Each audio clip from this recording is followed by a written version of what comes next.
No, it's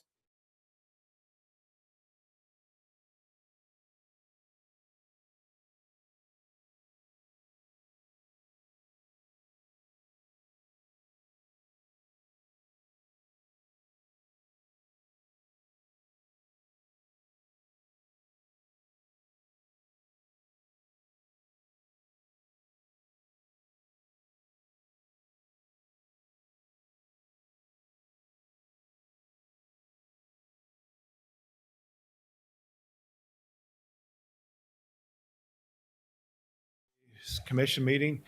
And as we always do, we'd like to invite someone to lead us in the opening prayer, thought, or reading, followed by another volunteer to lead us on Pledge of Allegiance. Do we have someone here in the audience that would like to do one of the other?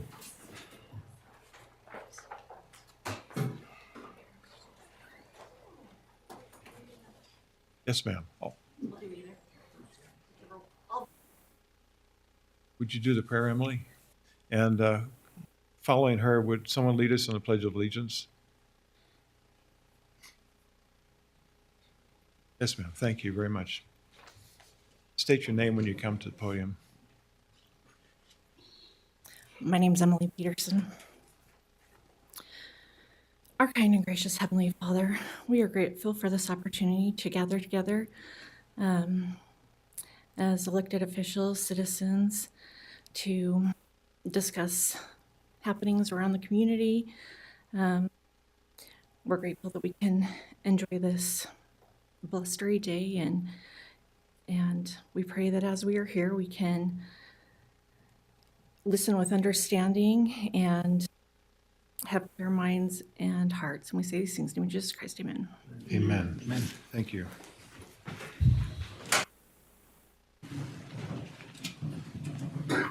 I'm Heather Lewis, Utah County Health Department. Just repeat with me. I pledge allegiance to the flag of the United States of America and to the republic for which it stands, one nation, under God, indivisible, with liberty and justice for all.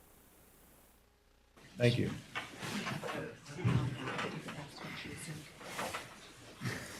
Okay. I think, Bert Harvey, do you hear us?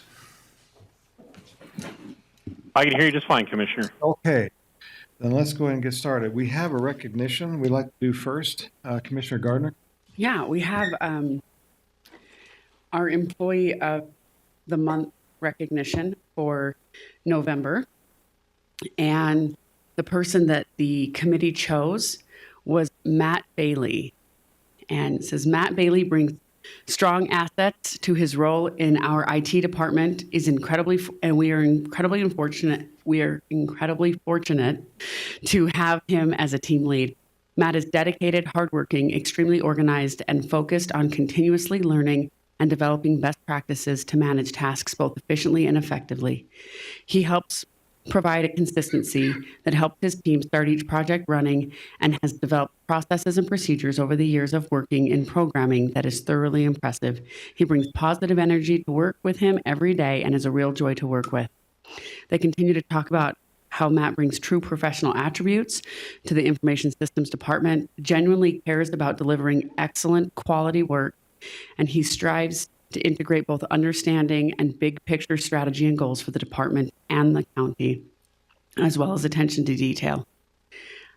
He does a great job of taking tasks and drilling them down into details that everyone can work toward and continually pursues excellence.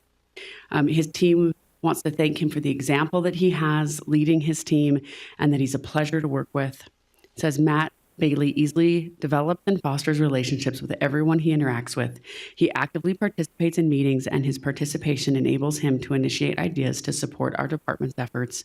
He also has the excellent communication and teamwork skills that make the workplace a positive environment. So with that, we would like to recognize Matt Bailey as our Employee of the Month.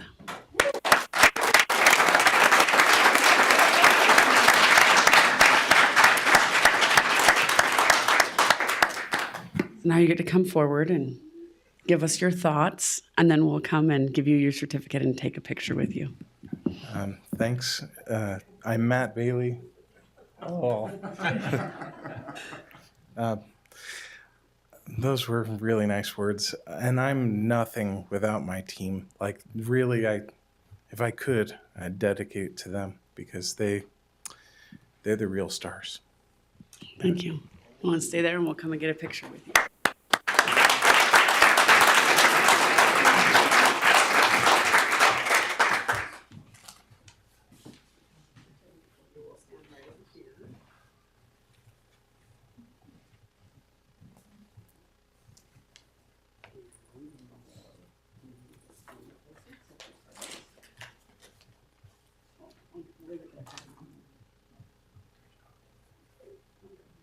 You're front and center. You're in the middle.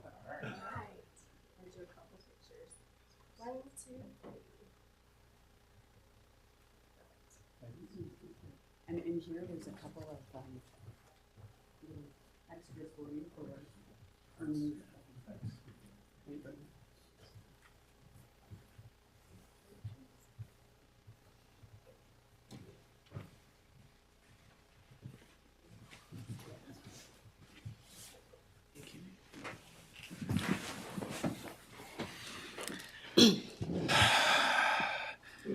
Okay, that was remarkable.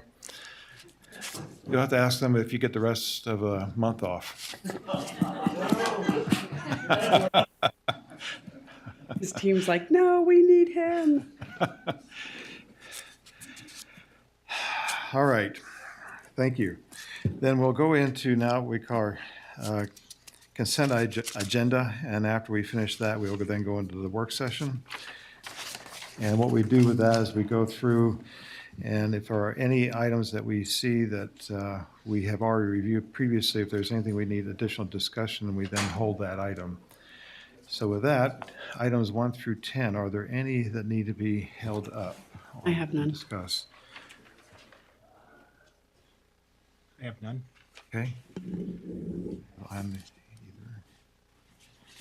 Then 11 through 20, We've got none. None? you have one? None? Okay. 21 through 26, I'd like to hold 30.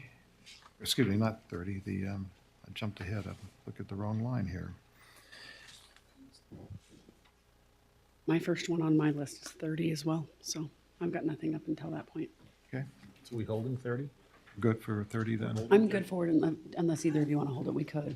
No, I'm good with 30. It's just the date on the resolution it says 203 to 2000. 2032? Yeah, so I 2023 to 2000. just correct that to 20, We're forward thinking here. 23. I saw the 203 and I thought, wow. I didn't catch that. I think with the change, I'm good with it. And do we need to hold item number 32 for closed? Hold 32 for close. I'd like to hold 39, 32. 32 and 39. So we're tabling 32, is that correct? Yes, all right, sorry, no. Okay, Table. tabling 32. For close, And For closed, hold 39. yeah. can we hold 37? Yes. And 34 is set date, time, location for public hearing to consider reorganization of Soldier Summit Special Service District as a local district, which separates it from commission's direct involvement. And then on item number 40, I did not see the attachment for the compact. And so I'm wondering if we could just table, or if we could just continue that for a week so we can get the compact on there, on the agenda. Oh, more than just the resolution? I saw the resolution, but it refers to the compact. Okay, And so I thought maybe we should have it on the agenda as well. that's fine. So continue So 40 continue for 2 weeks because we Oh, yeah, don't have a yeah, meeting next yeah. week. Yep. It's second, November 22nd, Okay, that's fine. okay?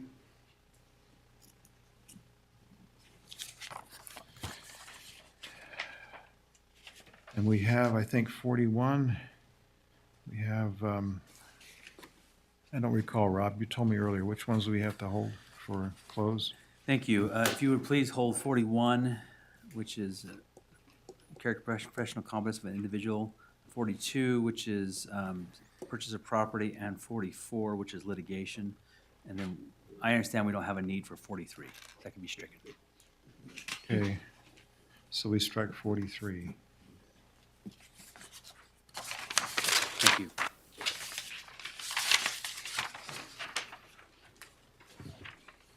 Okay. Alice, could you review what we approved up here? You bet. Okay, I have us holding, excuse me, items 30, tabling 32, holding 37, 39, and then we're continuing number 40 for 2 weeks, which is November 22nd. And I just wanted to note that that's a Tuesday. That's a Tuesday. That's this good. me- that Thank you meeting. for pointing that out. It won't be Wednesday, it'll be Tuesday. And then as far as closed meetings, we'll hold as stated 41, 42, striking 43, and holding 44. And number 30, that's just simply a correction on a typo, correct? Yeah. We're not going to Yeah, it's necessarily just discuss Right, the that. date. So we're not going to hold it then? Yeah, no, we don't need to hold 30.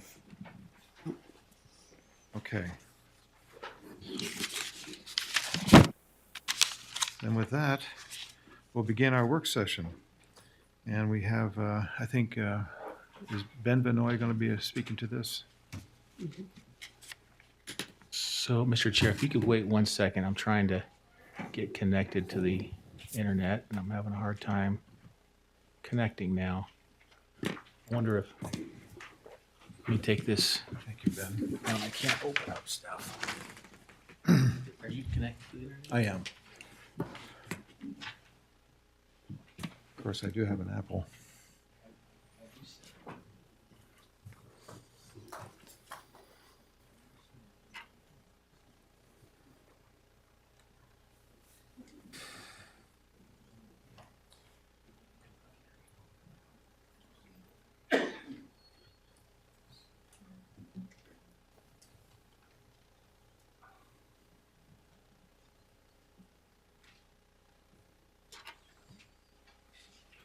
Thank you.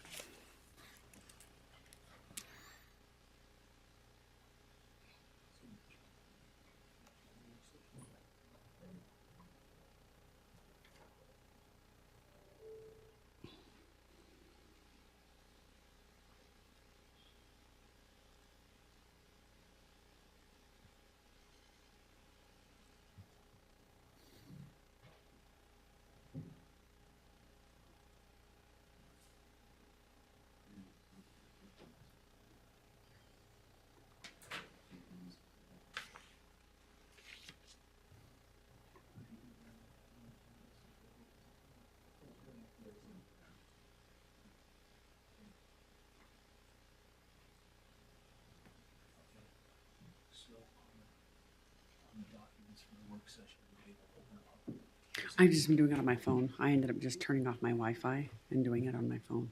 You are able to work, open up the documents on the work sessions. Oh, let me look. They might have just come up at draft. Is yours just pulling up and saying draft? Because I had that problem. See, I go up here to documents on work sessions, it's not even an option. You go down here and it will open. Does it open and say draft? Because mine was doing that. Awesome. Give me the option to open. Is it the finger? Points to it. Oh, yeah, yeah. I guess we can work through it since. Like I said, we have this document for now. Yeah. That might be the only one. I'll look at it. Use that. Okay.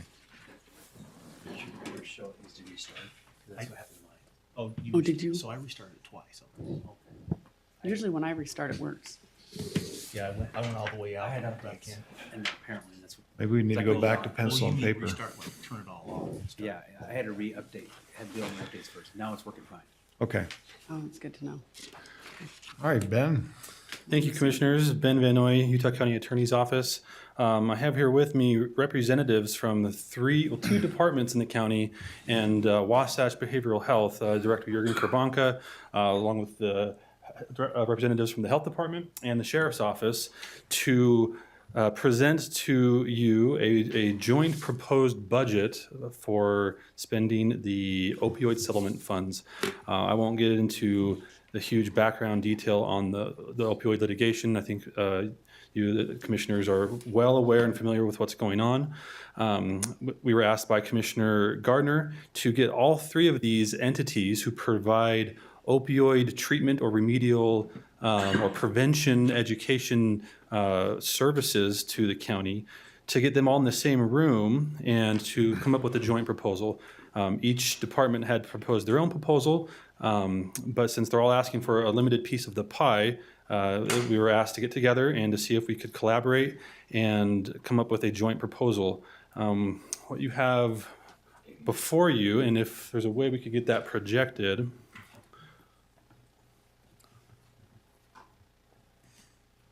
is that joint proposal. In yellow is the proposal from Wasatch Behavioral Health, in blue from the Sheriff's Office, and in green from the Health Department. Of note, and preliminarily, the opioid settlement agreement required that these funds be used in accordance with approved uses. I have gone through and looked at these and looked at the approved uses per the settlement agreement, and these checked off that box. Also, last week, Utah State Extension presented some findings and some data on how what they, in their opinion, professional opinion, would be the best use of these funds. The proposal was already, what the departments had proposed was already in line with those recommendations. So we're happy to report that those recommendations are in line with what the departments are proposing to use the funds on. So as you'll see, this first year, we get two payments. It is estimated after attorney's fees are taken out in that backstop fund that eventually, hopefully, will get back to us in an amount of 20%, about $1.9 million. And as you'll see at the bottom of that page, the department proposals come in at just under that at $1.767 million for this first year. Now, of note, the Wasatch's numbers will be adjusted a little bit in the amount of about $150, not much. They've moved some things around recently that they're hoping to get approved.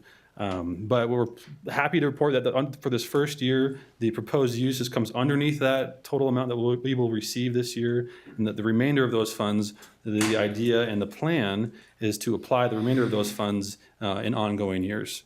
So while this is the first year and there's 18 years of payments or 18 payments with different payment amounts each year, there's a lot of variables that we have to be cognizant of that these three departments are aware of and are planning on adjusting year by year in order to fit into the bucket of money that we receive. So with this, we have the departments here. If the commission has any questions, one other note is that the payments do come in pieces. As I'm sure you are aware, we've received the first payment of about $582,000. We're still waiting on the rest of it. So we do have to be a little bit flexible in how we prioritize or which department or program we green light at a time, just to make sure we have those funds available. So with that, there is the presentation of the funds. Is there any specific questions from the commission? Yeah, I was wondering if we know which of these funds would be one-time costs and which would be ongoing. I do know for sure for example, with the Sheriff's Office, the total there includes about $150,000, $170,000 of one-time first startup costs. So annually thereafter, their proposed costs will be around 300, depending, 300, I won't say give or take, but maybe more take, 300 plus thereafter. As far as the other departments with Wasatch and the Health Department, I know they're willing and ready to adjust, but there are ongoing costs. As far as certain line items, I don't know if any of these departments have any comments on specific line items they would like to address, but we'll adjust year after year. Is that right, Randy? Yep. Okay. Because I do know, I mean, if it falls below our deposit this year, we get twice the deposit this year. So approving everything this year, that would mean that we would have to go through and cut half of this next year. And that's why I'm wondering if we know, I mean, one of the things that we haven't decided is, do we want to try to even this out over the next 18 years? Or do we want to do a whole bunch 1 year and then cut it all off? And as a working group, we do have proposals for a couple of years ongoing that we didn't present or want to present today, given multiple variables on different amounts of payments. But we would be happy to project. It'd be just over $1 million. Right. Yeah, if we were to even it out over the 18 years, it would be just over $1 million. Yeah. But I believe, and I'd love to hear from Randy on this, because we've had some conversations, about this and that smoothing and keeping it evened out, knowing this. And so from Wasatch Behavioral's perspective, we're probably in there already with what's going on. But I want to just have you explain why you think that we'd be able to continue forward with the funds that will come in, because it is significantly less than what we have. Yeah. All the costs that we proposed are ongoing, and they're really for treatment. So there's not a one-time cost per se, but we all sat in a room and negotiated very, very well together, I think, about how we would make that work. The short answer is to adapt to less money the next 17 years would be, we would just reduce the number of people that we could serve in those various different programs that are outlined and itemized. But it's not attached, if I remember correctly, it's not attached to personnel. It's attached to service. So there's that fluctuation back and forth in service depending on how much funding you have. There is in our proposal, there is one piece of personnel that would be an actual individual that we would hire, but the rest of it is all service-based. Correct. Yeah.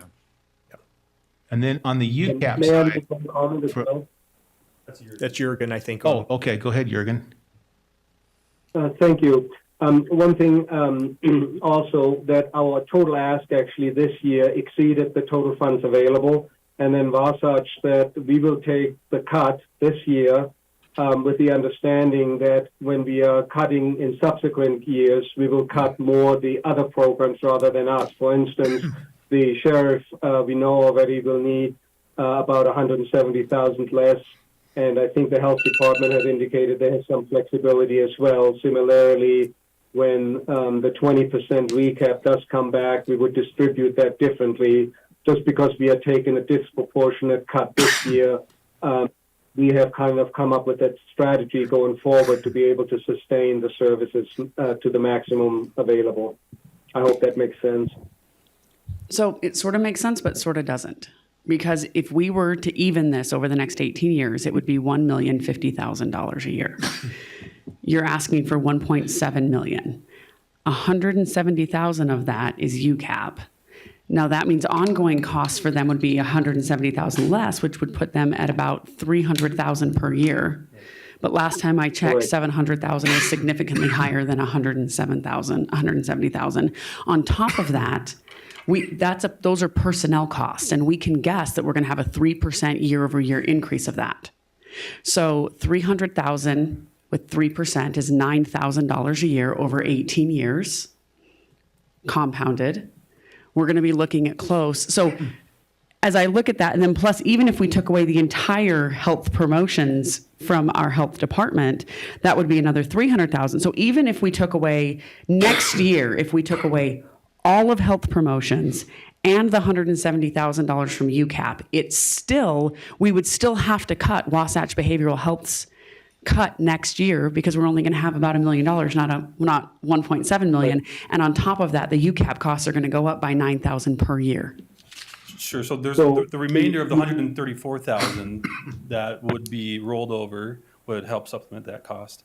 And as we discussed in our last meeting, the projection from Wasatch and from the health department would be to cut from their programs or their proposals each year thereafter to make sure we fit underneath that. But what I'm saying is if we completely cut health promotion next year and we don't have the one-time cost for UCAP, but we can guess that we'll have a 3% wage increase, then we still have to cut Wasatch Behavioral Health by several $100,000. Sure, Yeah, sure, that's going to happen. I think that the UCAP one is the catch in this, right?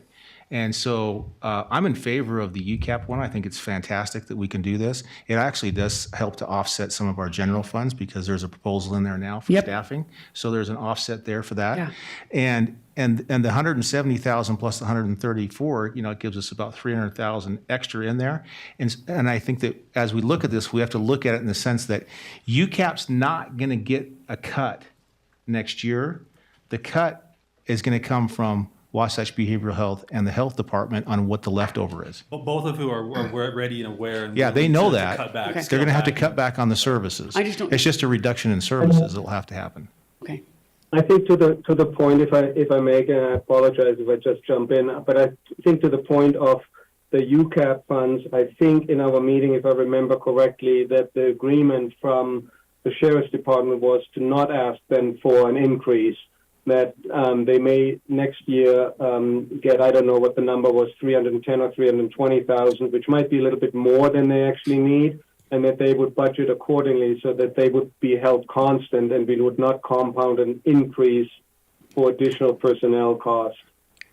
Correct me if I'm wrong, Ben, but that was my understanding. That's my understanding as well. We have Lieutenant Rice here to address that as well.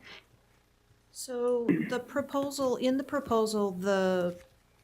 the worksheet that HR did in preparation for this proposal, those positions are budgeted at mid-range of that classification. So that was to anticipate that in all likelihood, it would be an employee placed into the position who's probably not an entry level, but would be closer to mid-range. It may actually fall under that. So there's not a guarantee that there will be an absolute increase in the immediate subsequent years. It's just we don't know how that's going to play out. It depends on who we actually place in the position.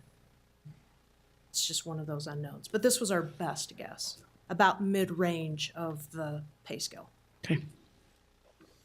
And I'm encouraged, commissioners, working with these three groups, the collaboration and their purpose and goal and they are driven to help people and to work it out. I was very impressed with that, and I have every confidence that year after year, they will continue to work it out and make concessions to make sure each group gets what they need and to work together.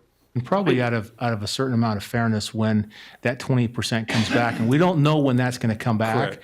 but when that 20% comes back, it will primarily go to the health department and to Wasatch Behavioral Health, to kind of make their programs, because we'll keep them as whole as possible on UCAP side. Yeah. We wanted to hold them. And that was actually our agreement, our understanding, at least in the working group, that when the 20% comes back, that would go about at a 3-to-1 Wasatch to the health department, and UCAP would be carried forward with the same amount, not ask for any increases. Right. Wasatch is cutting more, so they get more back, yeah. And I also recognize we're still litigating other opioid manufacturers, and so there could be additional settlements coming in the future. I just want to make sure that if we're going to approve something, right now, the math is not adding up, and so programs will have to get cut. Well, and as and long the- as everyone's aware of that. And the other thing too is that the state's going to have to spend their money, and the state can't spend their money without our help. Right. And so there's a bucket of money that has to come this direction as well. And so that's going to help. Hopefully, it will help to offset some of the other stuff that maybe we find some. Yeah. Hopefully. These are the chickens Frequency. that we can count because they're hatched, and Yeah. we know of them. There's others that should be coming down. And these grants over the next 18 years. Not will grants, augment- settlements. And settlement fund, but it kind of look like a grant, but yeah. It's easier to call them grants because that way I can set aside, but this doesn't take into account all the staffing increases that'll be needed over the years to come as well to augment these particular programs. Which we don't anticipate would be paid for out of these funds, but through general increase in funding and. But yes, I mean, that's a consideration. If we do it as a graduated scale, we should use general funds to augment what we're receiving from this litigation funds as well. So it adds to the litigation fund. Because we're going to have to pay the piper in 18 years if we don't address it sooner. Sure. So again, this is the proposal. As a work session, we're just hoping to get your feedback, your input. We anticipate an agreement with Wasatch's funds, a resolution to approve to go to these other funds in a certain amount. So we'd welcome any other feedback you have. We'll be in contact and get a finalized version and also a version of this that projects a few years into the future, so you can see how these departments are adjusting. I would appreciate to see the one-time cost versus maybe a few years of projection. Sure. Plus also if we stagger the UCAP, if we stagger these and then bring on officers as we need them, as the program starts to get close to its cap, as we add them on, that might stretch it out a year or two for us as well. Great. Any other questions or feedback? No, sir. Thank you. Thank you, Commissioners. Thank you. Okay, our next item is USU Extension Report. And they had an activities and impacts on Utah County report for us for just a few minutes.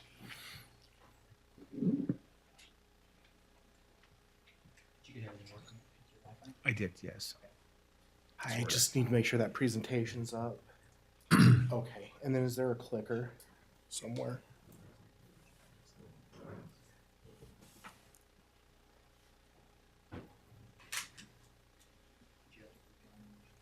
Ton Bettis, I'm resident of Santa Quinn.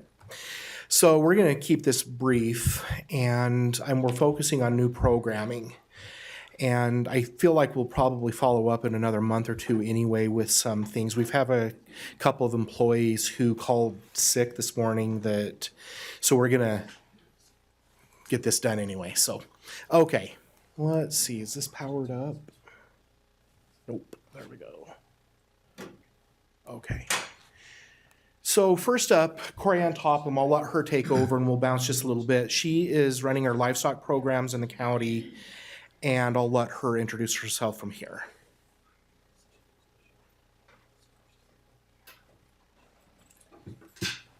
Thank you, Ton. So my name is Corianne Mangleson Topham, and I was born and raised in West Mountain, Utah.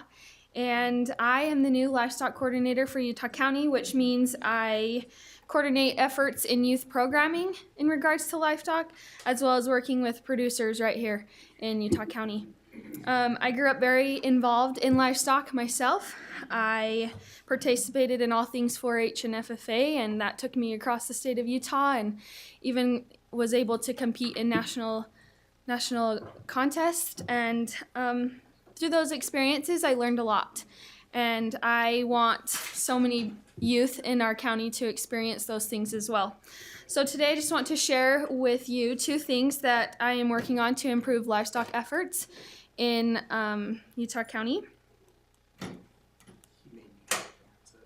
Okay, you can go to the next slide.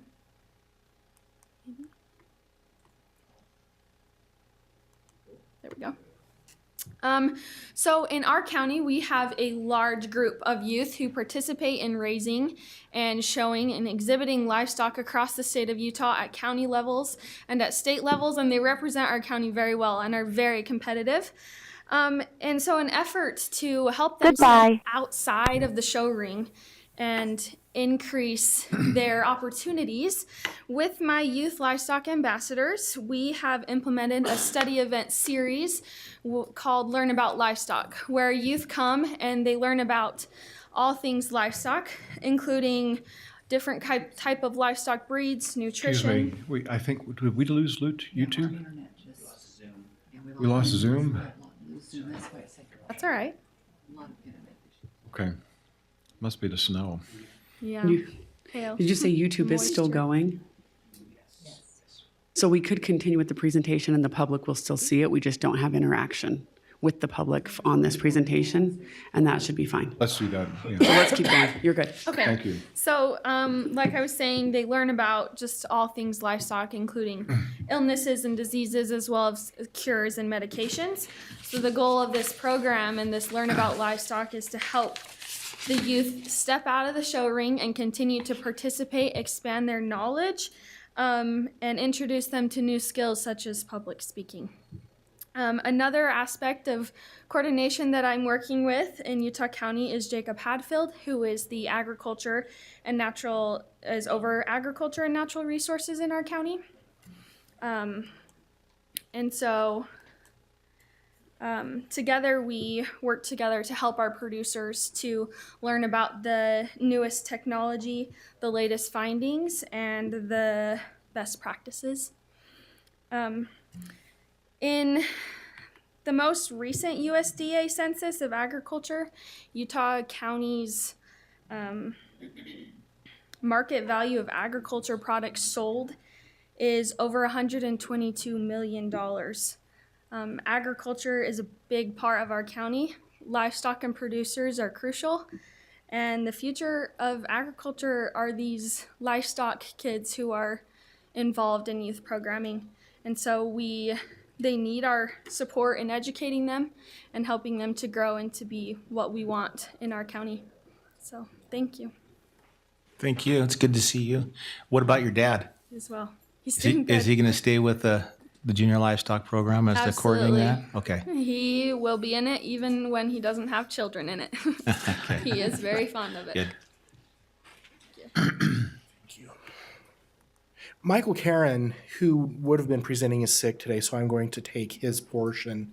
Mike is another horticulturist in the county that covers program areas that I don't generally. We both cover Master Gardeners, but the Master Gardener program is a training program for volunteers, and we teach a series of 14 classes with all things gardening taught at a college level. And the volunteers from this program this year have offered 4,431 hours, and that was just the new class. And then volunteers that are still with us from prior years offered another 3,400.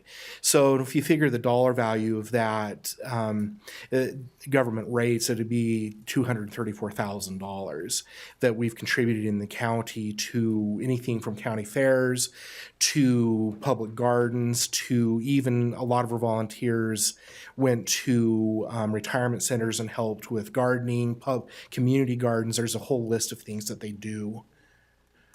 So as far as more commercial or not, other things that we're doing, Mike started, and I helped with this, a new class teaching home residents how to install sprinkling systems. And this was a 4-week class where there was two weeks in class and then 2 weeks learning how to actually make a sprinkler system for a lawn, but also drip systems and how to maintain them. And I was surprised, I've grown up in agriculture and just working in the yard and things, that a lot of those class participants had never cut a piece of PVC pipe with a saw or anything and had no idea. And a lot of these folks were people that are already interested in gardening, and it helped me understand a little bit better where we're starting from, teaching people how to conserve water. But the class was super popular. 88% of the people implemented or found it useful, and 100% gained knowledge and implemented what they learned in the class into their own systems and their own sprinkling systems. And so we're offering this again.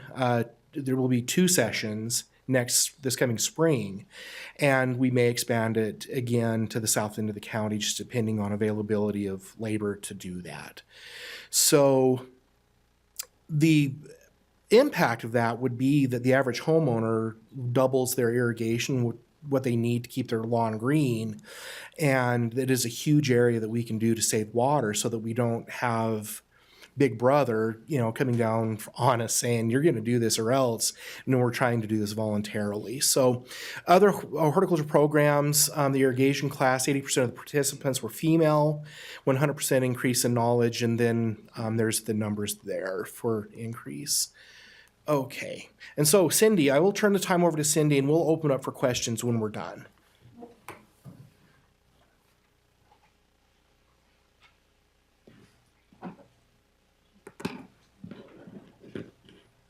Hi, Cindy Jenkins. I'm over the home and community area, And I just wanted to report on a couple different things for my new programming. And this one that I thought would be of interest is the micro entrepreneurship class.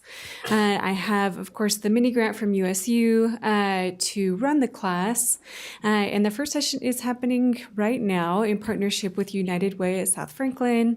And the people who are there are really excited to be there. And really the intent of this program, in the past, I've noticed through various volunteer organizations as I volunteered with Community Action and a couple others, that a lot of times for individuals who would qualify to be have a lower economic status, frequently a thought process for them as a way to have a higher economic status would be to start their own business.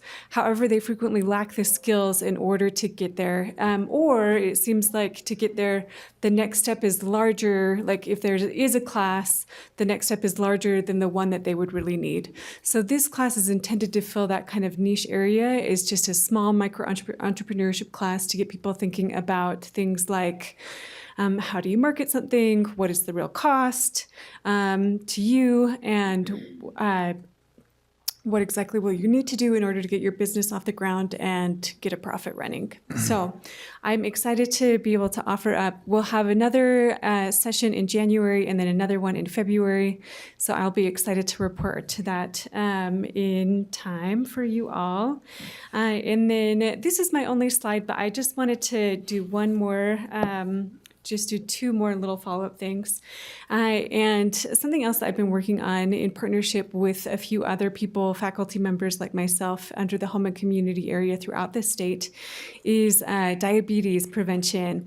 And one of the programs is Food is Medicine, and I have a little impact report for you for that class from the state. Oh.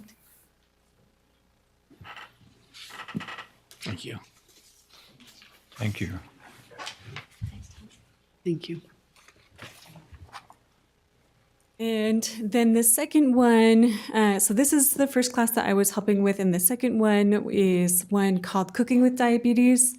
And so that way, even though like for individuals like myself where I am not a registered dietitian, I can still help people with this arena of helping manage their diabetic symptoms.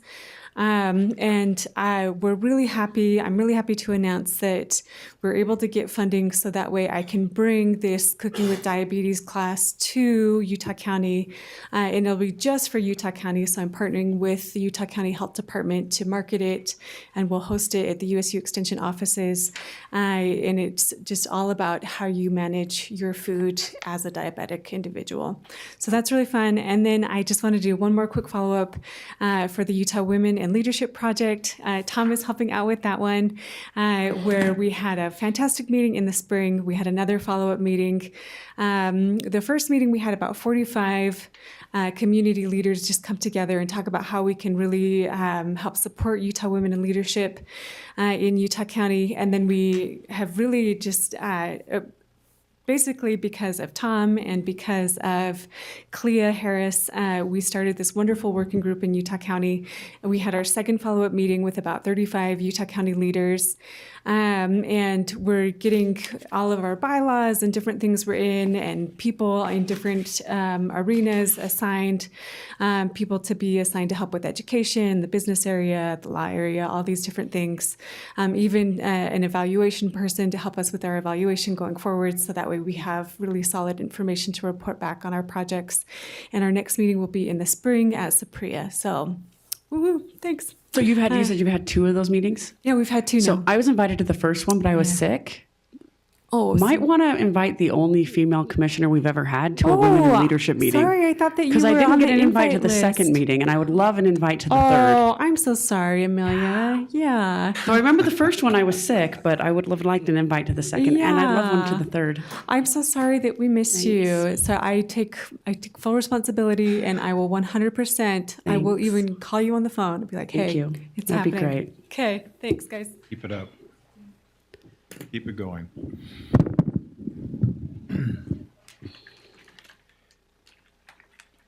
These are just some further impacts of 4-H, trying to keep things brief. Thank you.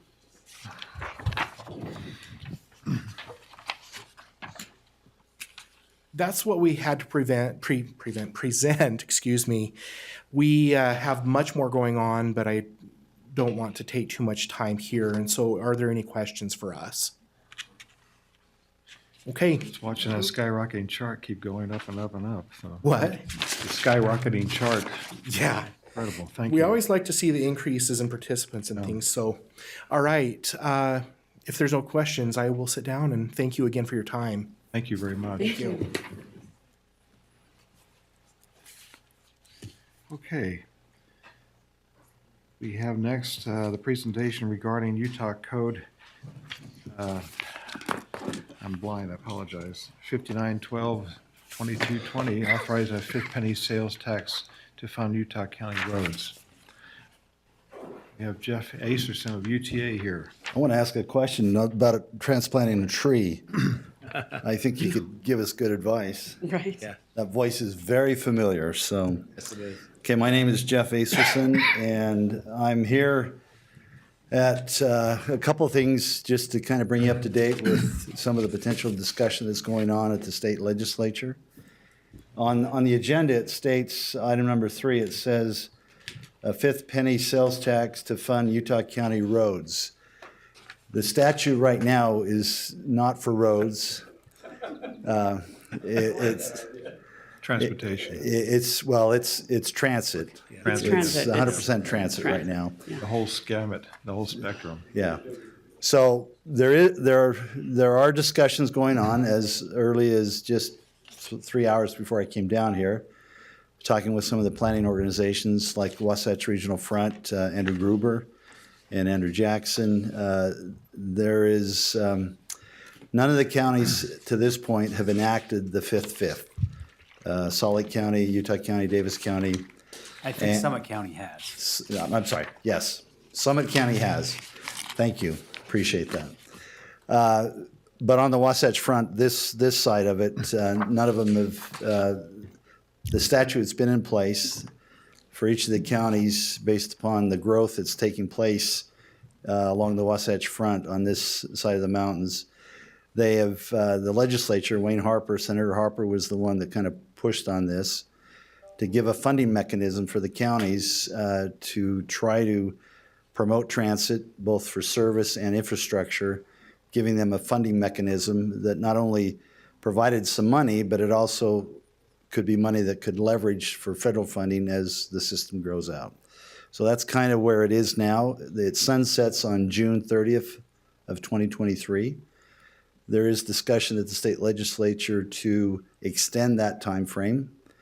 There's also some discussion to actually make it a full quarter, but include part of that increased quarter to be for roads, county roads, and for local roads.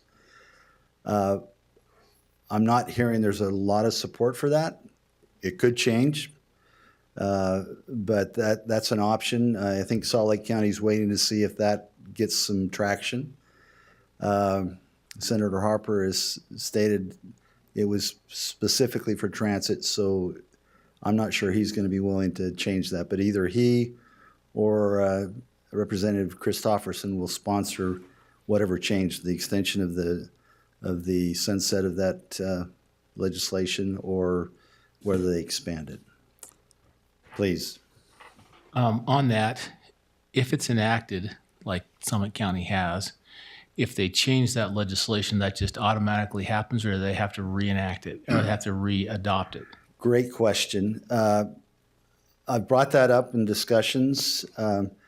I think if they do extend the time frame and they change the percentage of what it is, they understand that if Utah County leads out in this section and enacts it the way it is now, they should be given the opportunity to, if something more is given, you have that option to determine how that money is spent, if it is on roads, county roads, or local roads, or if you want the full percentage to be transit.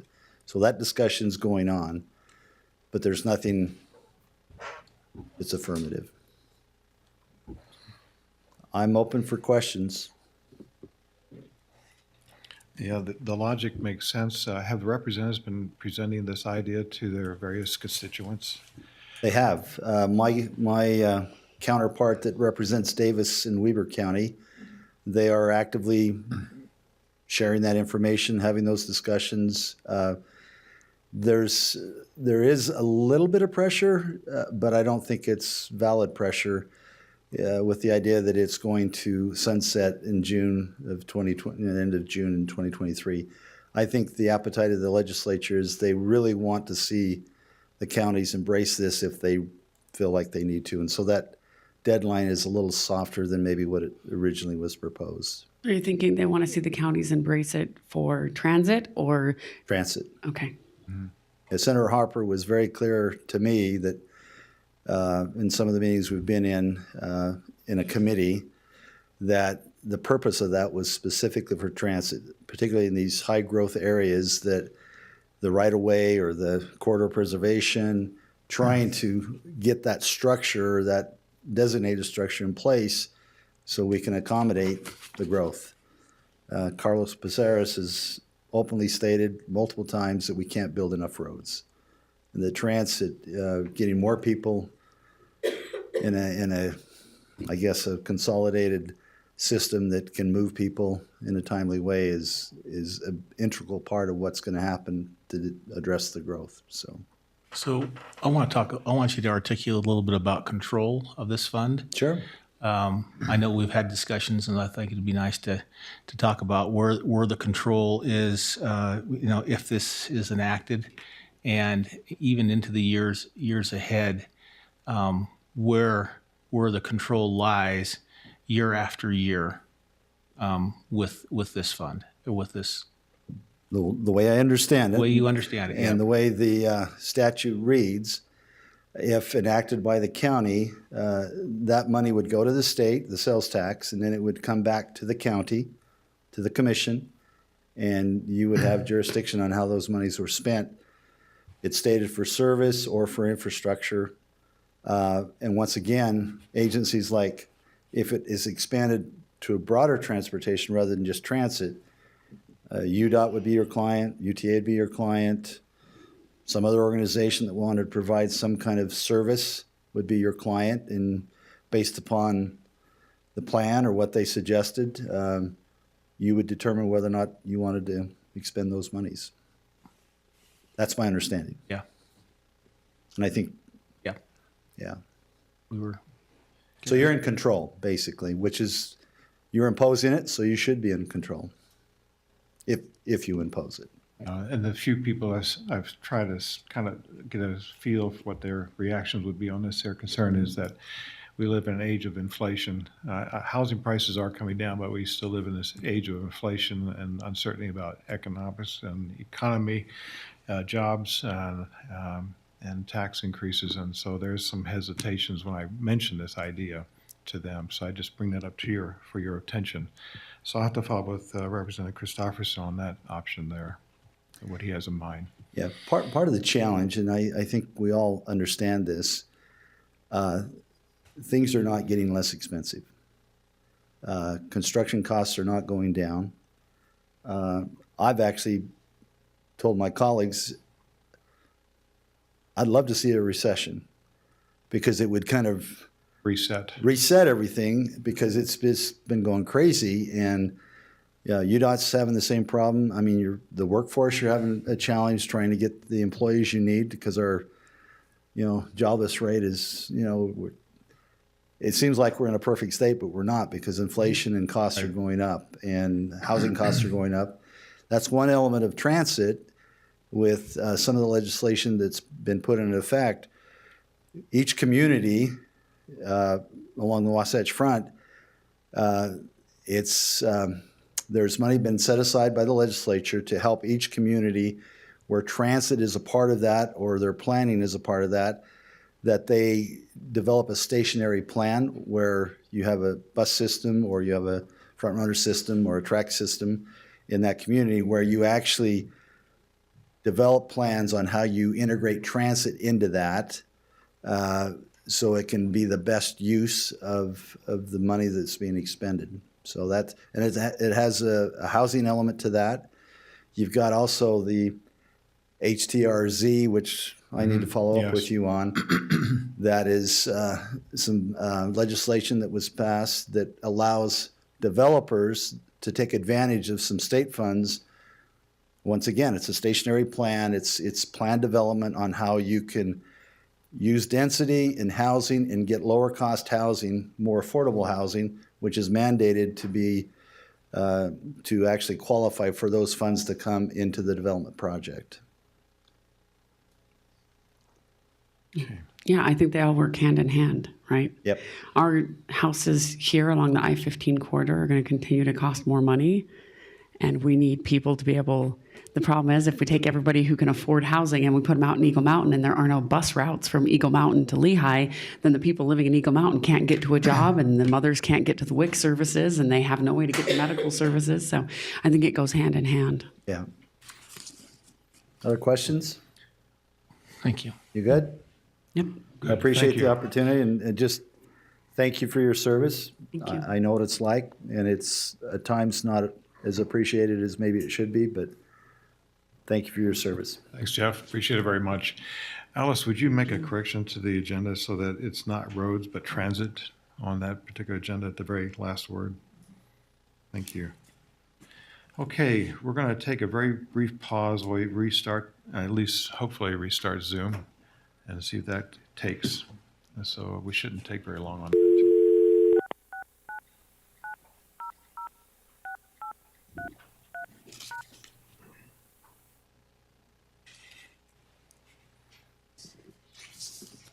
Welcome to Zoom. Enter your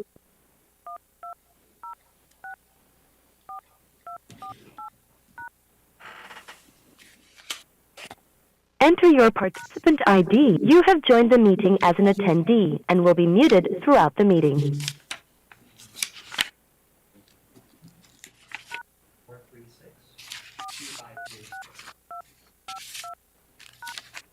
You have entered the meeting as a panelist. Attendees can now hear you speak.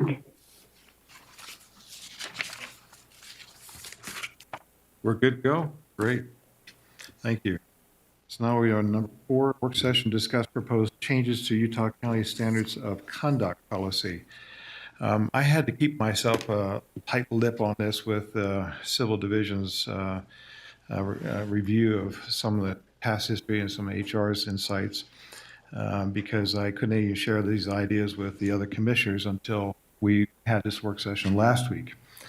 So I was trying to keep this following OPMA and the Open and Public Meetings Act. But at the same time, I want to do it as open a manner as possible. So that's why I began this dialogue last week. Fellow commissioners saw it for the first time, I think, this past Tuesday or Wednesday, I think. And we didn't talk about it until Wednesday. So I thank you for your insights because they're very relevant. And Civil Division, thank you for yours because this has been months-long discussion back and forth of what we do and shouldn't do, and how to approach it.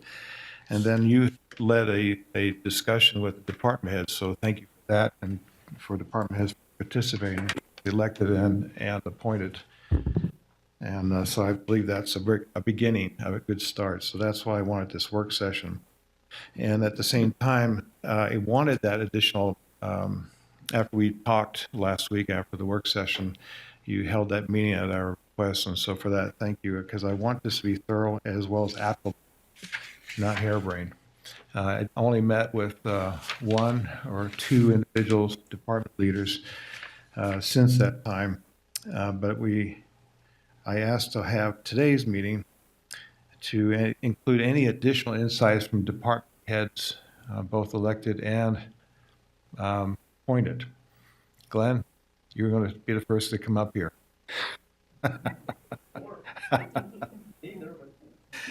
But what I want to do is hear from the department heads, more from the Civil Division.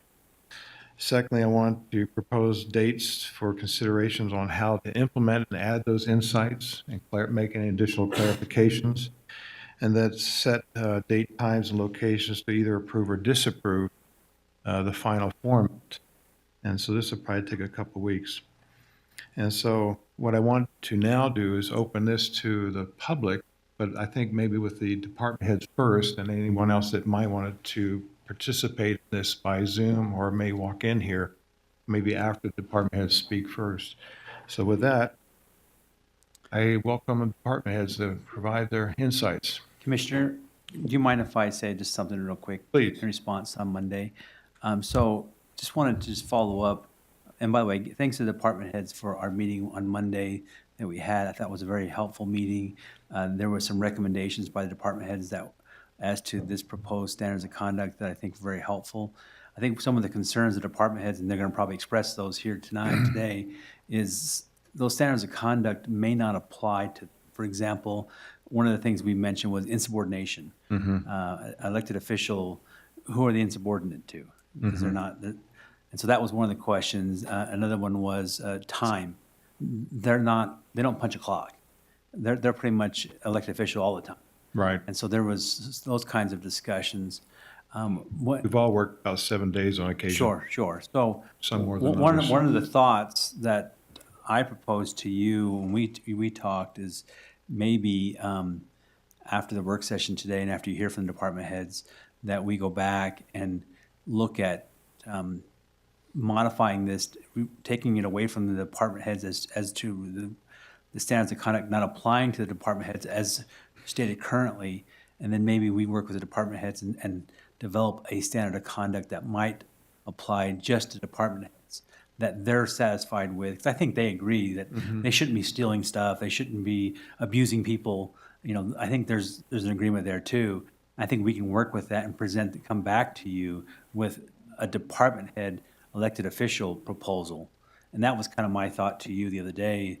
And I mentioned it to one or two department heads who I've talked to since, that was kind of our discussion as a possibility. So in this current setting, to take the standards of conduct that apply to employees would not necessarily apply to department heads. We can take that, to elected officials, we can take that out and then work on the elected officials coming back with a proposal that we can help draft for them.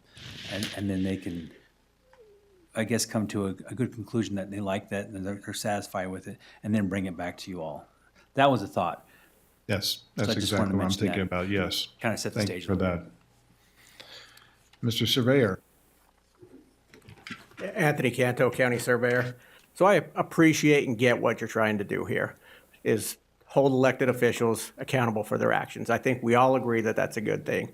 My concern with it is, as we go down through some of these policies, there's conflicting information in them that I don't think would be able to be upheld, which is going to cause an issue when you actually need to start an investigation against an elected official. I have a couple of, one blaring example is personnel is defined, which includes elected officials, and then it has kind of a laundry list of things that personnel are responsible for.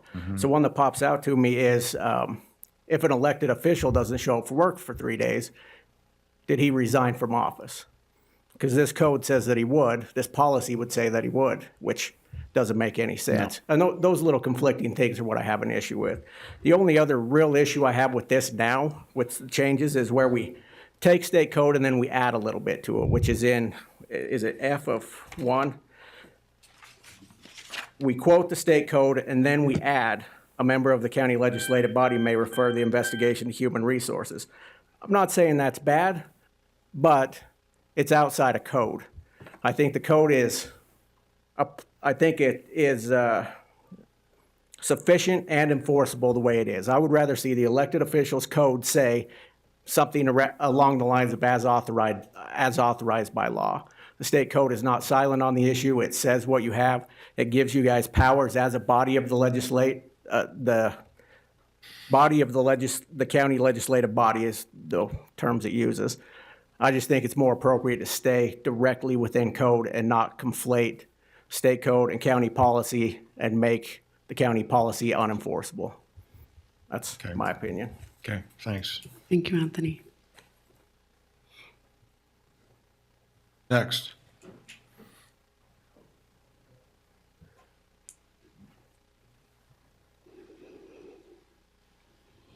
Mike Smith, Utah County Sheriff. I'll be really quick because I think Anthony really hit it. I think he hit the key points that I agree with him, were our yes. concern. Yeah. So there's very, very good job, Anthony. So I support what he says, and I agree that everyone should be held accountable for misconduct, but it just needs to be done properly, and policy needs to be written properly so that it's being applied and we're not causing issues further down the road in lawsuits and other things for the county, as we've written policy right now, or we're looking at policy right now that steps outside of the state law. So we would appreciate an opportunity to help with this policy and move it forward.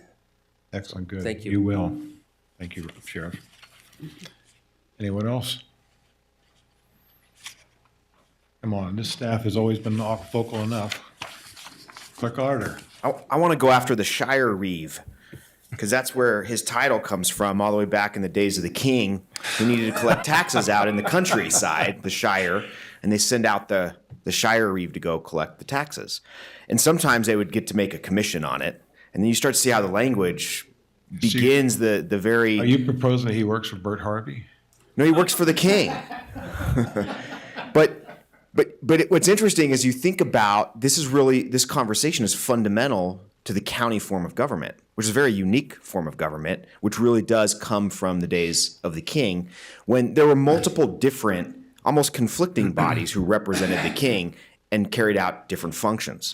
And then when you take that system from one of a monarchy and you apply it here in the states, formerly the colonies, we democratized it. We said, well, we still like the idea of these different officials out in the countryside, the county, who have different functions, but we think they ought to be accountable to the people directly, so they'll be elected in local elections. And so in Utah, you have, and this is common in a lot of states that have commission forms of government, you have this natural tension between different elected officials. And so the county government's not unitary, right? The commission is not in charge of the county. The county functions are various as prescribed by state code, and there's a variety of officials independently elected, accountable to the people to carry out those various functions. And for good reason, that tension might exist as you think about the concept of checks and balances. There's a reason you have a county sheriff and a county attorney, and that they have different functions. And while they're complementary, the sheriff gets to go and arrest them, the attorney then gets to prosecute them, and that's not the same person. And that division is for good reason.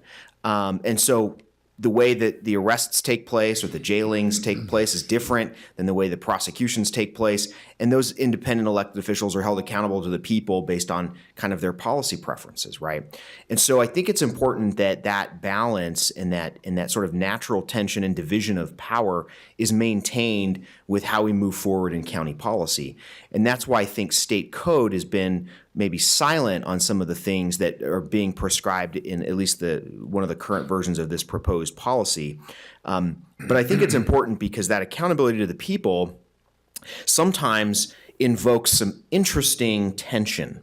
So you might think about conduct and you say, well, what should be the conduct of an independent elected official if that independent elected official has what they feel is a political mandate from the electorate who elected them to maybe do something that would be atypical, that might violate a code of conduct? Maybe you're a county commissioner and you really feel that there's a political mandate from your community to stand up to Big Brother, the federal government, hop on an ATV and go and trespass on federal property on a county road because you believe that that's a county road. Never heard of that happening, right? I mean, but these are serious questions, because if that county commissioner says, look, the people of this county elected me to stand up to the federal government, to stop the BLM from locking down our county roads, and I'm going to make an example of myself, and I'm going to get on an ATV, and in protest fashion, I'm going to trespass on federal property. Well, if the county commissioner comes back to the county and his other two commissioners don't like what he did, then do they get to investigate him and say, you violated the code of conduct? Right. So this is the natural tension that gets set up where each elected official might have sort of a policy aim to do something that might run afoul of somebody else's demarcated line. And I know that in our own county sometimes there's these political or policy issues that we want to fight, whether it's against the federal government or even the state government. We set ourselves up maybe on purpose to get into a lawsuit, to challenge a law that we think is unjust because we feel that the people demand that. I know we've had meetings here where people have demanded that this legislative body do things that are controversial, that maybe cross a line of what the state has said or what the governor has said or what the feds have said, right? And so if we create a mechanism wherein there's this assumption that you have to have this sort of code of conduct, you might actually chill the ability of an elected official to, I think, carry out that policy agenda that they feel they've been mandated to do by those who've elected them. And while those might be exceptions, I think that's why we write policies, is to try to define where the exception should or shouldn't be. So just I would caution a policy that could be used in a way that unintended consequence, so to speak, down the road where it's used as a political tool or a political weapon. And so you just, I think, want to consider that as you move forward.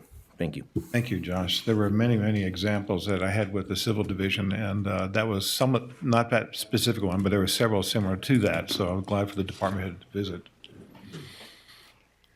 Hi, Andrea Allen, County Recorder, and I'm sorry I'm going to have the glasses on and off because I can't see you and I can't see my paper.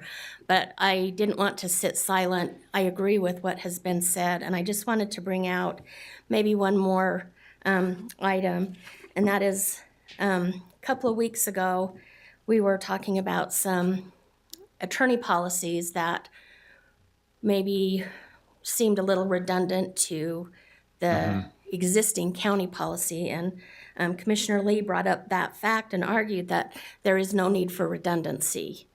And so adding our elected official department heads into this county policy may seem a little redundant. I like the idea, and I think we all agreed as we met as a group that we like the idea that there is something, but state code does in fact govern what we do and how we do it, and it's already in policy. So thank you, Andrea. thank you. Appreciate Thank that. you, Andrea. Any others?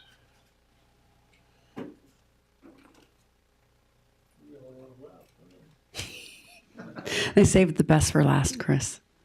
You can bring your wisdom from your years of service. Chris Polson, County Assessor. In summary, no, kidding.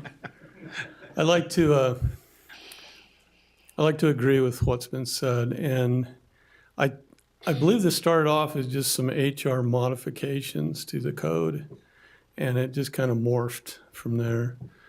I would propose that you actually bifurcate this, that you actually go back to what it was originally intended to do, and that was just some minor changes that HR needed. And then, as Josh said, this really is a bifurcated process where maybe, in fact, your attorney also advised you maybe this is separate code that you want to look at. I agree with Andrea. I mean, we're all elected officials. There have been times that people have called out each other for insubordination when none of us are subordinate to any of us. So that happens just occasionally. But yeah, that's my recommendation, is to take the original intent, and that was just some minor variations that HR needs to move forward. And then the second topic that was morphed into this, we can talk about that and decide what we want to do with it. But that's my proposal to move forward. So thanks. Chris, if I'm ever insubordinate to you, feel free to call me out. Thanks.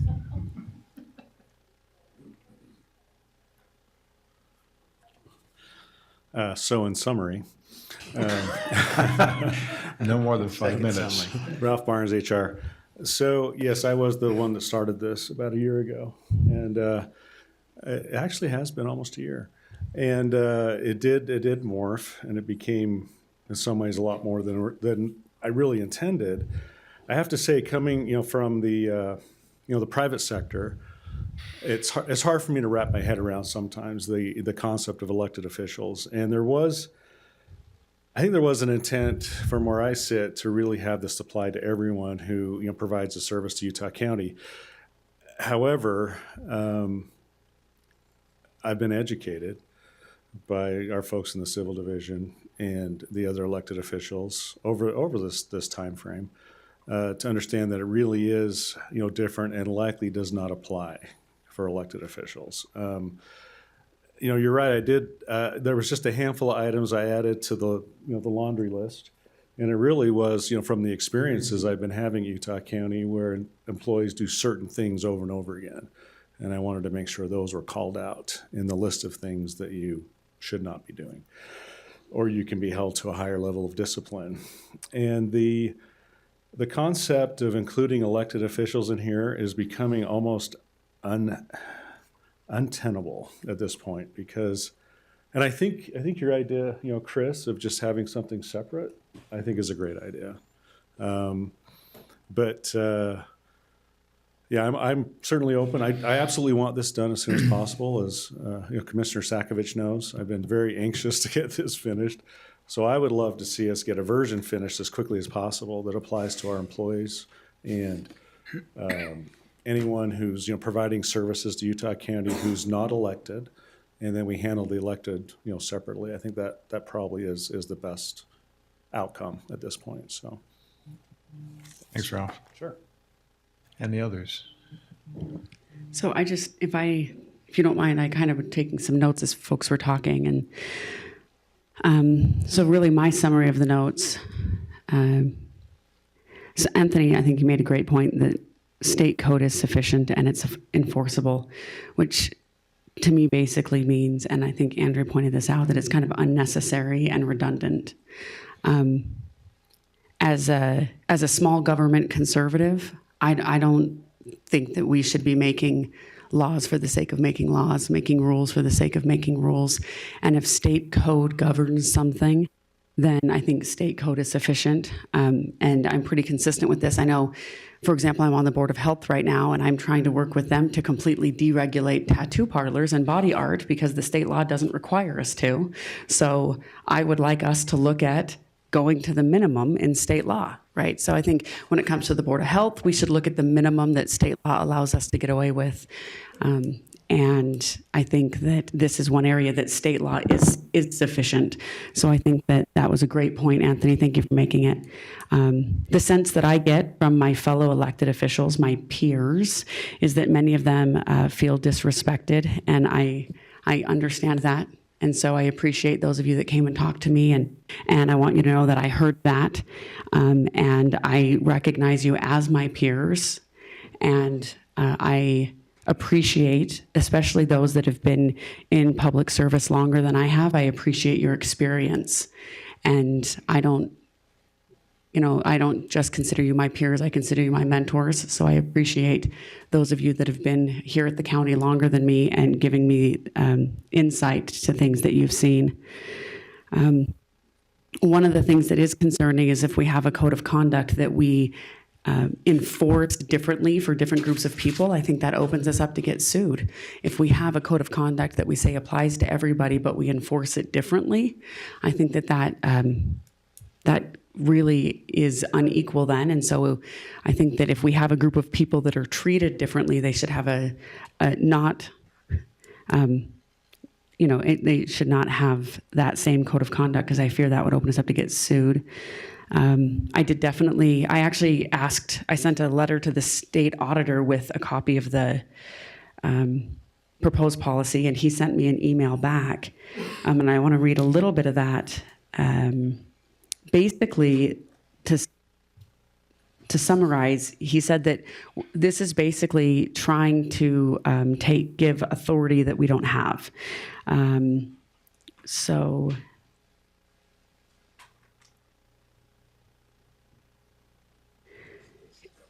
basically what it says is and I can forward this to both of you, but basically it says that it looks like that we're kind of trying to stretch state law, and it says that we're basically trying to look at something that he worries that we are stretching that into authority that we probably don't have, and that state law has sufficient authority to do that. So he cautioned against doing that. and basically taking authority that we don't have. So that concerns me. But then I thought of something just now also when we were talking about this idea of having the elected officials get together and work together on something. We have 4 new elected officials coming in just a few months. 4 new. We have a new attorney, a new clerk, a new auditor, and a new commissioner. And I would like to get their thoughts on this as well. I think that as our peers, we owe them that respect as well. So I wouldn't mind sending this to the 4 of them and having them maybe sit down with Ralph and possibly with Rob and looking at this. But I would love to get the insight and the thoughts of those 4. They were elected by the same group of people that elected us. And I think that we owe them that respect. So I appreciate everyone's thought this week. I think it was a very thoughtful process. And hopefully we can proceed in a way that you guys feel heard and respected. And I'm hoping to do that. So thank you. Yes. I appreciate the references of,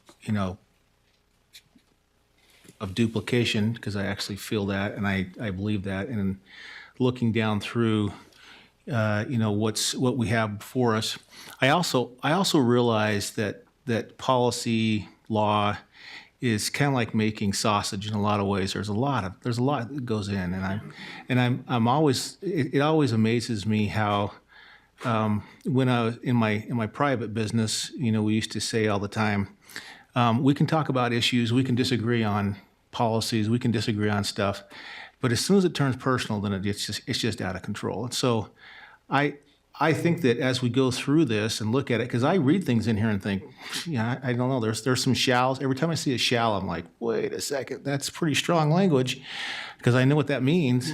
And so, and then the duplications, in there too. So I think that and I'll just give you this example. Rob and I, on that policy with the attorney's office, we went over and over and over and back and forth and for weeks. And correct? It was around and around, and and so I think that this is probably one of those as well. I like the idea of separating this. I really do. I think that you can't, and I was thinking about that insubordination thing. The only way you can be insubordinate to somebody is if they're above you. Well, there's no one in the county that is above, so there would never be a claim to that, right? Elected officials, unless you go back to an election time, you can't ever determine that. It's kind of a weird concept to be in there. But I do appreciate, and I talked with Ralph, and he's brought this up multiple times. There needs to be some changes, and I agreed with him on it. There's a few things that need to be changed and tweaked back and forth. But I'm in favor of probably bifurcating this, finding a different way, keeping it simple and very understandable. Because too many times it gets to the point where it's, you have to look up the code and you have to interpret the language. And I think as easy as possible. And if it's already in state code, let's just keep it there and reference that as part of what it is. And then on the conduct policy for human resource management with the employees, we've got to keep that as clear as possible. And when they come on board, they need to read it too and see it, so they're not blind to it. No one wants to be caught off guard with, oh wait, you're not supposed to do that, whatever that is. That can be problematic. So I think as we go through this process, and I actually like the idea of the other elected officials that have just been elected. It's now over with the elections. And having them to look at it as well, because then they'll be versed on it as well. It's not just coming in brand new and saying, oh, well, they're going to get flooded with all kinds of papers and rules and policies, and half of them they'll probably never even see until somebody brings them up. So I think that's a good idea. I like that. I like the fact that they'll, be a part of it and read it and have some comment to it. So I would probably, just as this is a work session, it would probably be better for us to, I know we're not making a decision in the work session, but it'd probably be better for us to strike this and then move forward. I'm just wondering what the other commissioners feel. Commissioner Sakovic, since it's your proposal that kind of came forward, and then just kind of a restart. Yeah. I guess we can't make a decision, but anyway, I have a that's- question for you, Commissioner Lee. This idea of seniority, I'm just wondering, is it like apostles whenever you were called, so whoever got elected first has the most seniority? Or is it like siblings, whoever was born first? Or is it like in first grade from height? All of them. It depends on if it's Sorry, written. just when you said it depends on if it's written in code or not, right? When you said seniority, it just made me think, I was like, is it like apostles? Is it like siblings? See, how do I refer to it in seniority? We What was- Rochambeau to see Yeah, who's... I mean, that's how most of it's done. We just paper, scissors, rock, paper, scissors, right? I would be the oldest. Yeah, you probably would, that's for sure. Do I have to take my heels off when we do the height? Apparently Ralph has an opinion on which one is more senior. So I think that the youngest is the most senior in this case. I've never heard that in my life. I'm the youngest of my siblings. I don't know if you knew that. So I just wanted to ask if we could possibly approve option 2 if we strike the last, paragraph, because that would accomplish everything we've spoken to here. I'm throwing that out. Paragraph F you're referring Yeah. to? And we could move forward with standards of conduct that would apply to employees. That would be done. Strike section F? Yeah. Is that what you said? Yes. Okay, so And when then- we get to that one, because we're not there, when we get to that one, if we strike section F, that would accomplish this. Yeah, there would be Is that no- correct? there would be zero You have until reference. we get to item number 39 to confirm that. Yeah, why don't, Yeah, and Paul can confirm that. yeah, why don't Yeah, you give Paul, that will some you thought? confirm that before we get to item number 39? Let's do this. My thought as part of this work session was to maybe, and we can't decide here, but look at maybe in the next few weeks, morphing this more through the civil division, let them take this, add our thoughts that we just presented here, have him work this. You were hoping to get something for everyone else. It would be great to have something for the employees as soon as possible. But, Yeah. but I'm also fine with whatever Commissioner Sakovic would like to do. Okay. If we did that, it would not have any reference to an elected official in it. If we stroke So section. on the purpose, we'd have to modify that as well. Because it think- does have elected and appointed in there. Yeah. And so I think there's some work that we Not can. on option 2. No, on option 2 is right here. Oh, it's okay. It's right Okay. there. It says it. I'm sorry, I thought there was no reference to Okay. elected officials. So let's go So the ahead. recommendation would be to continue We'll for 2 continue. weeks. Yeah, because 4-4000 I does didn't wanna say have 2 the weeks, I'll stay in. purposes in there, and that's referenced. Yeah. Gotcha. Yeah. When Ralph and I first spoke this, it was a while ago, we had actually had hoped to present this in work session and as early as June of this year, but life happened. And so we never got around to it, and I just had to keep my mouth shut until last week. But these insights were very, very helpful, and it's something that we wanted to do anyway. As a preference, I'd like to see this separated out before the end of the year, because whoever is coming in, well, the elected officials that are coming in will have already a large load that they'll be reviewing already. And I would like it to be done this calendar year if possible. Hence, that's why I wanted to do this as early as June of this year. But again, we're not voting here, but that would be my preference, but I agree we need some clarity on this. I've asked repeatedly, do we need this very long grocery list of various penalties or misbehaviors?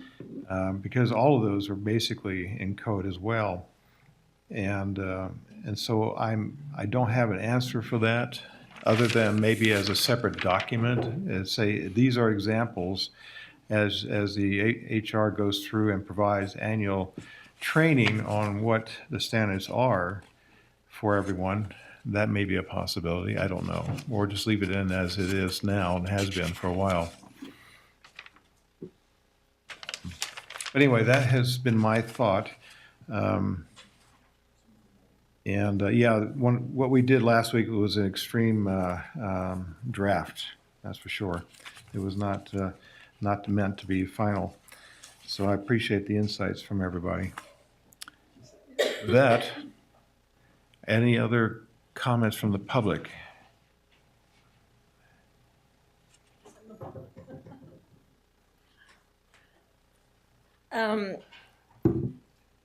I guess I'm just kind of jumping into this because I don't understand all the policies. So just as a regular citizen delegate, I just have questions. What's your name? Oh, sorry, my name's Emily Peterson. Just sitting here, I was wondering, I don't know, just kind of sounded like maybe elected officials should be held to a different standard. And, you know, I don't understand all the laws and codes and what goes where. But I think, and I've talked to some of my neighbors as well, because I saw last week's meeting, and there were some kind of heated words said, something like, how dare you bring this up, or something like that. Anyways, everybody I've talked to believe that it's just a given that all elected officials should be held to the same standards that regular citizens are held to, that employees are held to. Everybody should be held to the same standard. But if there's something that I don't understand, I would be happy to understand that better. In the draft that I read, if you're going to have something on there about elected officials, and if it's a code that comes from the state, could we have something saying, this is how elected officials, this is their code of conduct, so that just regular people aren't trying to figure out like where I'm supposed to go to understand where all the things come together, I guess. So, yeah. I'll ask, since we have back and forth, I'll go ahead and answer. Normally don't do a response, but in this case, it's different in topic. But the problem was that the elected officials don't have seniors. They determine their own hours, days they work, and how long they're going to work. And so there are exceptions to that and that type of thing. There's a few of those items in here that need to be separated from the elected officials. As I mentioned, several of us work often 7 days a week and different hours, and so it's not always consistent, as one example. Okay. And so the proposition now is that let's have one standard that says employee, but hold the elected officials and department heads, well, I guess departments that are elected, with their own standards, but be very much similar, but just remove those items that are not pertinent and that do comply with state law at the same time. Yeah, that sounds great. And I mean, so I guess want to understand, I guess maybe where some people, I guess, are angry or upset about, because it seems like from last week and then kind of like hearing, some of the, department heads or Well, I whatever. think it's that they want input, because it's one thing for me to say, like, for example, dear elected official, I'm your peer and I'm going to make rules you must abide by. And I think what they're saying is they want input to that. So it would be like your neighbor coming up to you and saying, I'm going to make rules about what you have to do with your front yard. And you're like, excuse me, I own this property. This is not your property. You're like, but maybe if we as a neighborhood want to make rules together about what we do about our yards, that's a little different. And so I think it was more that they felt this was being pushed upon them without their input, and we are not their superiors, and we don't have a right to tell them what to do because they're our peers. Okay. That makes sense. Does that make sense? Yep.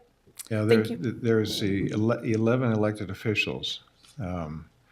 The three of us don't actually occupy the same department. We're actually technically three separate departments. We Well, work and as- if 10 of us agreed to remove the 11th from office, we couldn't do it. No, and that's the whole point, that they're separate elected, so we don't have any jurisdiction over them on their administrative, well, that's the wrong one, over their state mandated statutes responsibilities. Okay.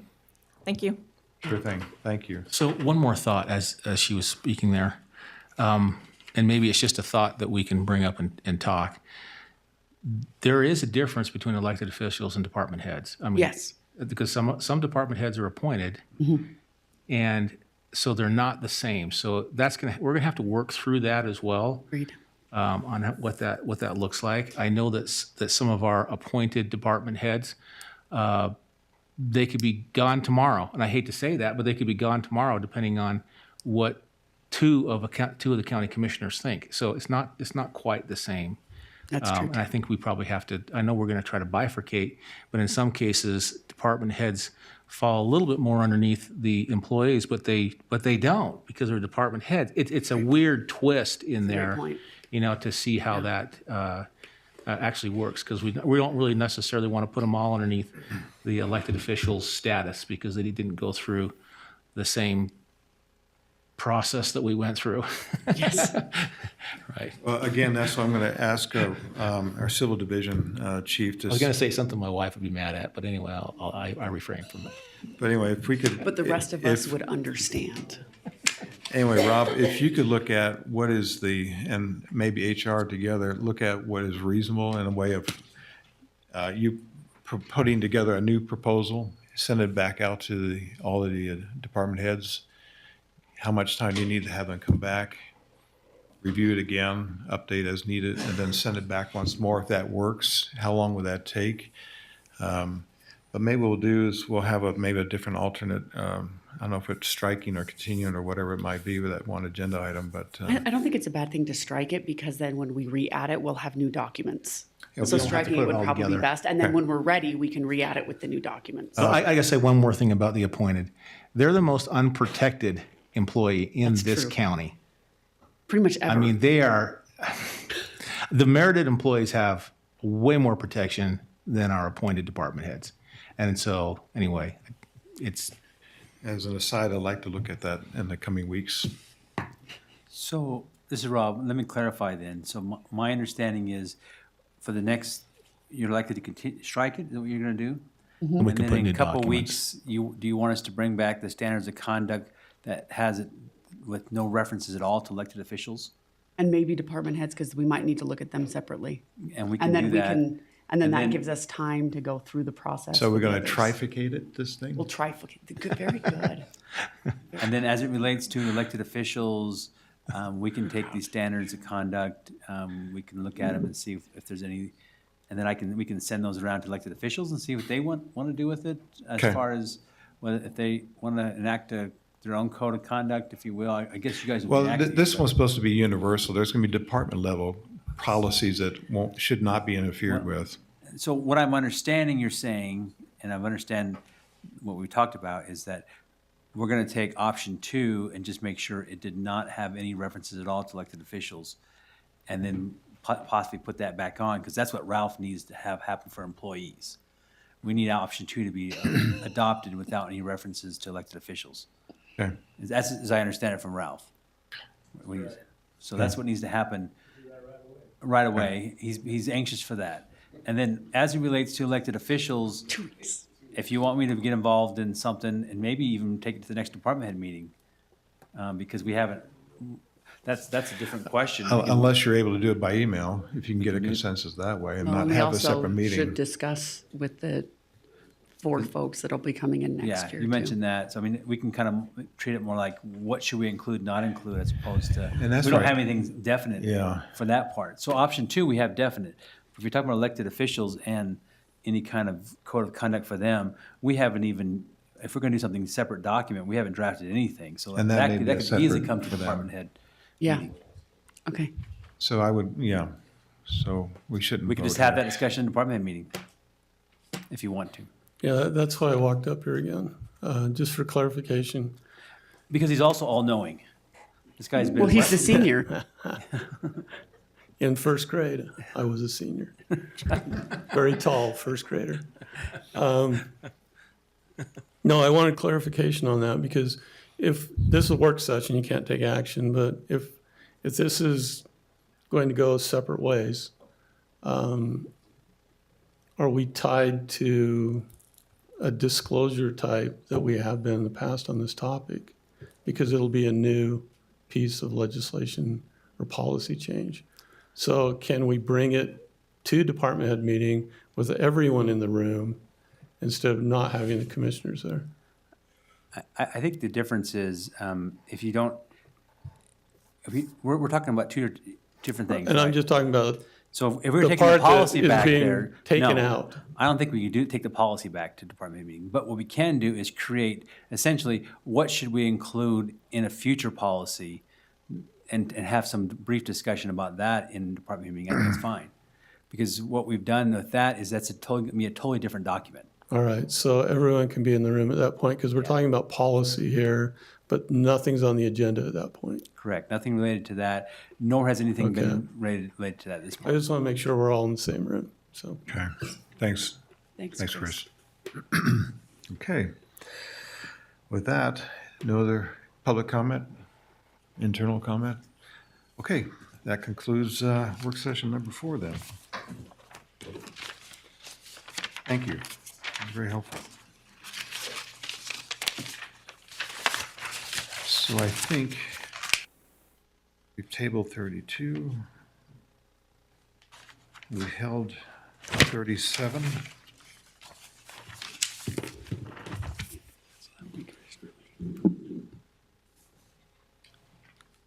Ben Benoit, talked to 37. No. Did we We approved 30. the 37? Rudy, you can go. There's only one thing we changed, and we left it on consent. We fixed your The date. typo. The date. Huh? You can come later. You can come back next week. We won't be here next week, but you can come back. You can come to St. George and see me off hours. 30 was approved on consent with just that. Yeah, that's it. Just a typo there. Yeah, the typo. Yeah. Okay, so I am, sorry, I don't have my computer shut down on me, but if I remember on this, 32. on 30, 32 approved and 32 authorized. so tabled. Yep. Oh, no, sorry, 37. 37, you're right. On 37, Ideal blasting the ink question I had on this for drones.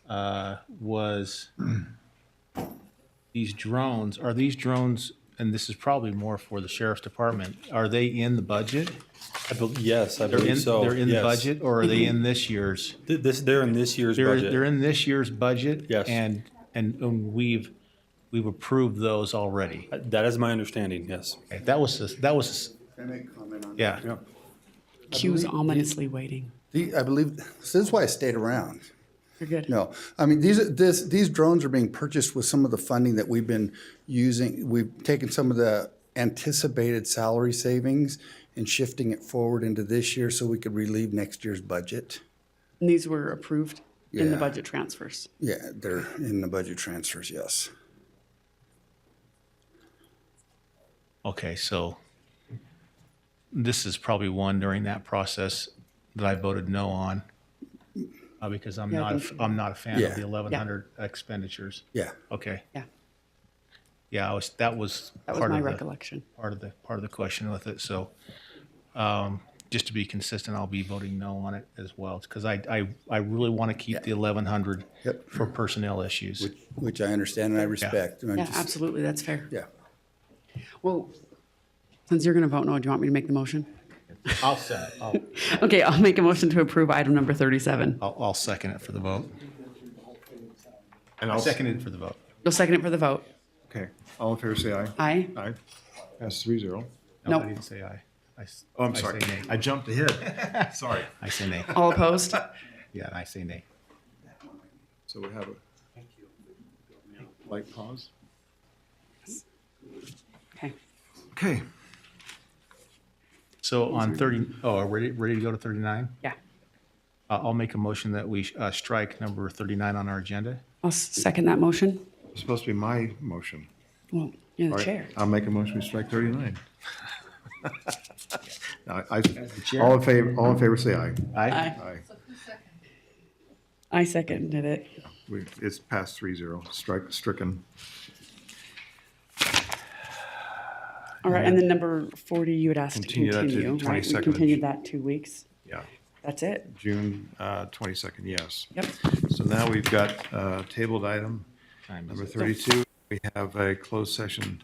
So thank you, everyone. Any public comments, I should ask General first? public comment. We already had public comments during work session. Are there any remaining? No, everyone's leaving. Okay. None? Seeing none, then we go into closed session now. Thank you, everyone. I just want to. I'm going to try to get out of here fast. Yeah.